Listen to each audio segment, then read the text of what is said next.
So today we're going to be tasting some of the best figs from the Fig Hunter farm. These are wild figs that have been collected over the past decade by David Burke and his beautiful family in Northern California. And we have the honor and privilege of sharing some of the most delicious figs collected in the country from wild figs. And these cuttings will be shared and have been made a part of the Ivory Organics annual free fig cutting giveaway for the last 5 years, and our 6th annual free fig cutting giveaway is going to be taking place on February 1st of 2023. So be on the lookout for that. In the meantime, let's get to tasting some of these Fig Hunter figs. Hi, my name is Charles Malky, biologist and plant expert with Ivory Organics, where we grow cool plants, and author of Saving the World with the Home Garden. And again, we're honored and privileged to have the Burke family farm sharing these wonderful and delicious figs. Even though I have yet to open the package, we're going to be doing that together and then sampling some of his favorite, most prized fig collection that he's growing in Northern California. David and his family have traveled identifying figs alongside highways, on farms, abandoned properties, even public ways, trees that most people would not look twice at. David has been documenting, collecting, taking cuttings off of, growing on his own fig orchard in Northern California, and then testing them out year after year, and for now again close to a decade. And he's even having festivals in Northern California where the public can join in and also participate in these fig tasting opportunities to then identify some of the best cuttings that are usually available in the later winter months. And again, the Ivory Organics 5th free fig cutting giveaway, which the Fig Hunter family makes available to the Ivory Organics team for us to then share with our networks. And be on the lookout for that. And if you want to learn more about the Fig Hunter, I encourage you all to go to the Fig Hunter website, where you can shop for a ton of products that are made on the homestead in addition to plants. And be sure to check that out. You can see the website here on the screen as well as in the video description below. Well, let's get to unboxing these figs and let's get to tasting them. Here we are now with this box of figs. Let's open that up here. So here are the unpacked figs, and one of the first things that I observed, as well as the other people here in the room with me, is that the figs are in general pretty small. But I want to share this note with you so you understand why. And this is a message that I got from David directly from the Burke farm that reads, "Please understand that these figs come from the wild. The mother trees are in some cases, such as the Amon, Citron, and the 801, have been very delayed by the lack of water due to the drought." And for those of you that live in California, you're aware of the fact that this has been an exceptionally dry season. I think this is our 3rd year with minimal water. And again, these are Fig Hunter figs, which I'm hoping you guys are either familiar or quickly getting to learn. And again, I encourage you guys to go to his website. He also has a YouTube channel. But these figs are growing without water. And I think once you appreciate the fact that these are growing truly wild and still enjoying delicious fruit, and actually even tastier fruit because they're not diluted with sprinkler irrigation or drip irrigation. These are naturally wild grown figs that are thriving from year to year, decade after decade, for 100 years with very little to no water. And again, we're going to get to enjoy these delicious fruit. And usually the flavors are enhanced by the fact that they're not irrigated. And just want you guys to appreciate it for that. And then again, we've got all these different sizes. So it's pretty impressive that you even got like these medium-sized figs with very little to no water. So I'm going to start off by reading this list of the numbers as they're also identified, as well as the common names that the Fig Hunter has identified with the numbers of figs. And take a look at that. I believe he's now identified over 1,750 figs, as typically these numbers correlate with the number of figs he has at that point identified. And like I said at the beginning, I know that he's identified well over 1,000, and it looks like at this point he's approaching closer to 2,000. And the best varieties are surfacing through annual taste testing that the Fig Hunter is conducting for the public in his area, as well as sharing it with his gardening friends such as myself. that I now get to share with you as well. And hoping you guys enjoy this when hopefully you get to then pick those cuttings from the Fig Hunter that you'd want to make and incorporate into your backyard orchards. And let's start off here from the top. We're going to be sampling the 270 Jolly Rancher, the 276, the Silin Dubh, I hope I'm pronouncing this right, the 279 Mora Nascosta, the 402, the Corazon De La Bahia, the 455 Amon Citron, 643 Shasta Strawberry, 724 the Morning Star, 801 the RB Roundup, and the 1753 Acerbus Uvae. Hope I've got that right. And now let's start here with 270, and let's take a look at the figs. 270. I'll try to keep this chart going. Hopefully you can see the figs and the chart. 270.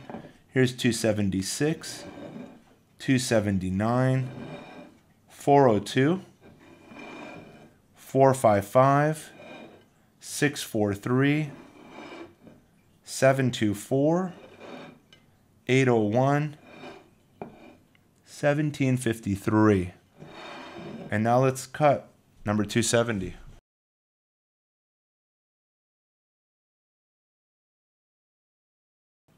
It looks like strawberry jelly. Beautiful. Let's take a taste. So definitely a berry flavored fig and green skin. The next one we're going to cut into, 276.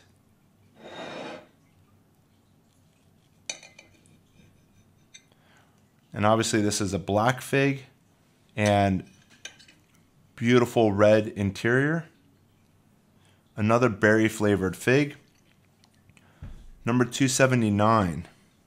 This one here is more of a purplish exterior, and the inside is starting to turn a little bit brown. I don't know if it's because it's maybe overly ripe, but this one has a brown interior, which I know some figs will do as they begin to over ripen. But let's give this guy a try. This one actually has somewhat of a honey flavored, and usually the honey flavors come from more of the green figs, but this one here is a dark fig with definitely, tones of honey. Here's number 402, Corazon De La Bahia. Beautiful fig. And again, as we mentioned, these are again grown without water. If you water them, you can definitely expect their size to be at least a third larger, I've heard, again, once they're provided water, and maybe even larger. And now here we are with 455, a green fig that's starting to turn a little bit purplish brown on the outside, but still quite firm. This already kind of looks like a honey fig. Again, it's usually the green ones are more of a honey flavored. The darker ones are generally more of a berry flavored fig. So 455, Amon's Citron. And again, as the name implies, it's supposed to have notes of citrus. The honey is what comes to me the most. This is the best, personally, that I've come across. And the other thing, too, and having tried about 20 to 30 figs in just the last 7 days, having visited a lot of backyards and fig growers, I've noticed that my palate is drawn more towards the green and the honey flavors. But Amon Citron is a kind of like a honey citrusy variety of fig, quite delicious. Very impressed with this one so far. The next one we're going to go to is 643, the Shasta Strawberry variety. And sure enough, look at that beautiful color. And again, I said usually the greens are more indicative of a honey flavor, but you can see that this one here, as the name implies, is more of a berry flavored. So there are some green ones that are honey flavored, just as this one is. Another delicious fig. So far these are my top two. Very different. So you got green figs, even though Amon Citron is more of a, it looks like it's on the way to turning brown, or kind of like maybe like a brown turkey, but it still has parts that are still green and still super sweet, citrusy, more honey flavored. Whereas this one over here, the Shasta Strawberry, is definitely a berry fig, even though it also is a green fig. Next one around, 724. And you can take a look at the interior of this. It's more of an orange yellow on the inside. So the interior of it is yellow to orange, closer to orange. The exterior, more of a green to brown fig as it ripens. The flavor of it is leaning towards honey, but the best description I can say is it's kind of like what you would expect a fig to taste like. It really just has like, I don't want to compare it to fig Newtons because that would be an insult, but it really just has a really pretty good figgy taste. The next one we're going to do here is 801, which is the RB Roundup, and a very dark, I think this is one of the darkest of the figs, 801. And the interior of it is brown. The flesh is brown. And let's take a taste here. Here, let's take a look. I'm actually popping this out so you can see more color. So I started off at the beginning talking about these generalizations where the green figs usually taste like honey and the darker figs usually taste like berry. And then you come across this 801, which is a very dark fig, which you would expect it to be more of a berry flavor. And this one definitely has more of the honey notes. So a very sweet, delicious, definitely more on the sweeter side, less on the berry, black fig. So these general rules, the fig hunter is turning everything upside down, which again does happen with some of the named varieties. But this one here is a dark fig that is definitely on the honey side, and even color wise, some of the black figs that are going to have more of the berry flavor usually has the more red interior. This one here is definitely more on the yellow to brown side, and I think because of that is contributing more towards that honey and also plus sweeter, very delicious flavor. And the last one we're going to be tasting now is the 1753, a green fig.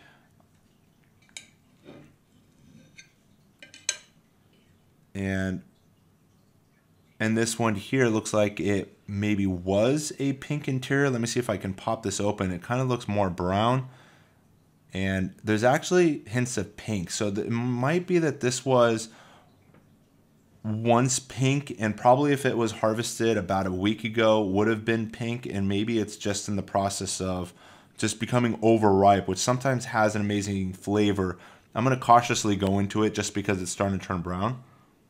Unfortunately, 1753 I could not grade just because it didn't either survive the trip. It was about 3 days ago when they were last picked, and unfortunately it has begun to rot. So what an awesome experience, and thank you David and the Burke family farm for this generous donation of figs that we all got to try and at least see the texture, the skin, the expected flavors you can have. And by taking cuttings of these, just so you understand, when you take cuttings off the mother tree, you're basically taking clones, which are genetically identical from these parent plants, and you're basically rejuvenating these established trees that could have been planted 10, 20, 50, 100 years ago. And when you take these cuttings and put them in the ground and they take root, typically, again, my favorite time for doing this is late winter. That's why we always do the free fig cutting giveaway starting February 1st. So as the climate warms up across the country, you got these cuttings that are ready to take root and grow all season long. Some people even get to enjoy a few fruit on these first year fig trees. Again, even though it's not advisable, as that first year should really be dedicated to vegetative growth and not beginning to harvest fruit. But you're basically getting genetical identical trees that the fig hunter and all of these other growers that are sharing fig cuttings with us, as we typically offer well over a dozen to 2 dozen quality variety of fig cuttings for all of you guys to enjoy by putting these fig cuttings in your property and taking a piece of what was ours and making it a part of yours as well. And by planting figs in your backyard orchard, you're able to enjoy figs all summer long. Vine ripe figs are the best way to enjoy figs, and everybody will agree. There's nothing tastier than watching those figs ripen on the tree and enjoying them fresh right then and there. I encourage all of you guys again to go and check out the Fig Hunter website. Again, I'm putting it across the screen for those of you that want to memorize it, or you can simply go to the link in the video description below to shop the Fig Hunter products. Also check out his YouTube channel and you can go on all of his adventures as he's collecting and identifying thousands of figs across the country. And also, I encourage all of you guys to, for those of you that are new, subscribe to the Ivory Organics YouTube channel that specializes in products that are organic for organic orchards and backyard growers to protect your trees from the effects of damaging summer sunburn and winter sun scald while protecting your plants from both pests and disease. In addition to our fertilizers that offer your plants all 6 plant macronutrients, unlike most fertilizers that are available on the market.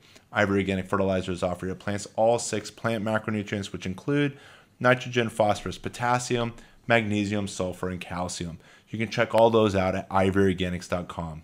If you've enjoyed this lesson brought to you by Ivory Organics, be sure to give us that thumbs up and be sure to share us with your gardening friends and family. For those of you that are new, be sure to subscribe and hit that push bell notification. And also, since we're talking about subscribing, be sure to subscribe to the Fig Hunter YouTube channel as well. And I'll put a link directly at the end of this YouTube lesson, as well as in the video description below. And as always, keep growing with Ivory Organics and wishing you all happy gardening.